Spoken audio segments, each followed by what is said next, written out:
আপনাদের অন্যতম নেতা তুষার ইসলাম, তিনি যেটা বলছিলেন যে সবার আগে বাংলাদেশ, যেটা বিএনপির পক্ষ থেকে বলা হয়, এখন দেখা যাচ্ছে সবার আগে লন্ডন। এবং তারা মনে করে যে এই আপনাদের আরেক নেতা নাসিরউদ্দিন পাটোয়ারি, তিনি বলছেন যে এই বৈঠকের মধ্য দিয়ে অভ্যুত্থানের সঙ্গে প্রতারণা করা হচ্ছে। এগুলো কি আসলে কথার কথা নাকি আসলে কোনো মিন করে কিছু?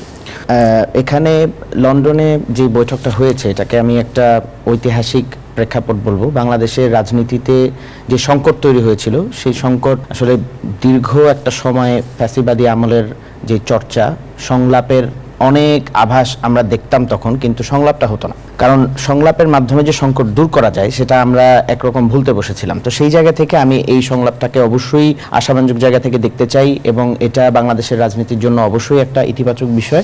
তবে এখানে আমরা আমাদের প্রত্যাশার জায়গা থেকে আমরা কিছু বিষয়ে অন্তর্বর্তীকালীন সরকারের পক্ষ থেকে আশা করেছিলাম যে এখানে যেহেতু তিনি মনে করেন, ডক্টর ইউনূস যেহেতু মনে করেন যে ছাত্ররা তার নিয়োগদাতা, তো সেক্ষেত্রে যে ছাত্র জনতার উপর, মানে যে ছাত্র জনতার রক্তের উপর দাঁড়িয়ে, যাদের গণ অভ্যুত্থান এবং যে নেতৃত্বের উপর দাঁড়িয়ে এই দেশটা আমরা আবার দ্বিতীয়বারের মতো স্বাধীন করলাম, সেই জায়গা থেকে যখন আমরা বিচার এবং সংস্কারের কথা বিগত কয়েক মাস যাবৎ বলে আসছি, সেই বিষয়টি একবারের জন্য এই বৈঠকে আলোচিত হয়নি। সেটা আমাদের একটা আলোচনা হয়নি, সেটা কি আপনি কনফার্ম বলছেন?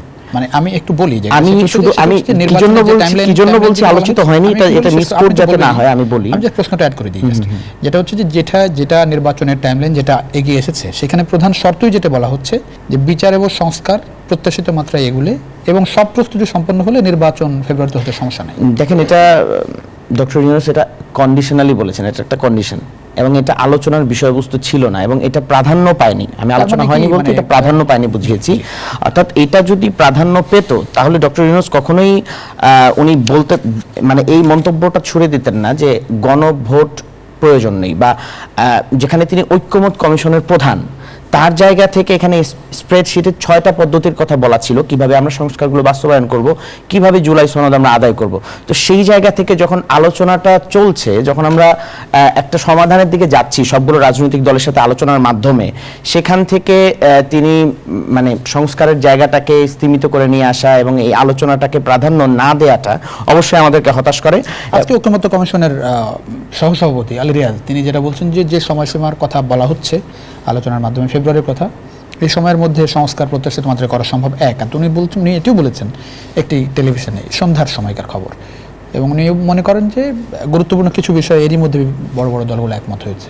দেখেন, আমরা নির্বাচনের টাইম ফ্রেম নিয়ে কখনোই আপত্তি তুলিনি। আমরা এই কথা একাধিকবার বলেছি। জোর দিয়ে কি এনসিপি কোনো সময় বলেছে? না, জোর দিয়ে কখনোই বলেনি, এবং এই কথা আমরা একাধিকবার বলেছি। যদি অক্টোবরের মধ্যেও সংস্কার শেষ হয়, অক্টোবরের মধ্যেও যদি আমাদের নির্বাচনের পরিবেশ তৈরি হয় এবং বিচার সংস্কারের যেই দৃশ্যমান অগ্রগতি আমরা দেখতে চাই সেটা যদি হয়, তাহলে অক্টোবরের মধ্যে নির্বাচন হলেও আমাদের কোনো সমস্যা নেই। আমাদের নির্বাচনের টাইম ফ্রেম নিয়ে কখনোই কোনো আপত্তি ছিল না, কিন্তু আমরা যেই বিষয়টা সবচেয়ে বেশি প্রাধান্য দিচ্ছি সেটা হচ্ছে যে দৃশ্যমান একটা অগ্রগতি বিচার এবং সংস্কার হতে হবে, এবং আমাদের আহ্বায়ক নাহিদ ইসলাম এই জায়গাটাতেই জোর দিয়েছেন। তিনি বলেছেন আমরা যদি বিচার এবং সংস্কারের জায়গায় দৃশ্যমান কোনো অগ্রগতি না দেখি এবং জুলাই সনদকে যদি আমরা বাস্তবায়ন হতে না দেখি, তাহলে আমরা নির্বাচনে যাব কিনা সেটাও কিন্তু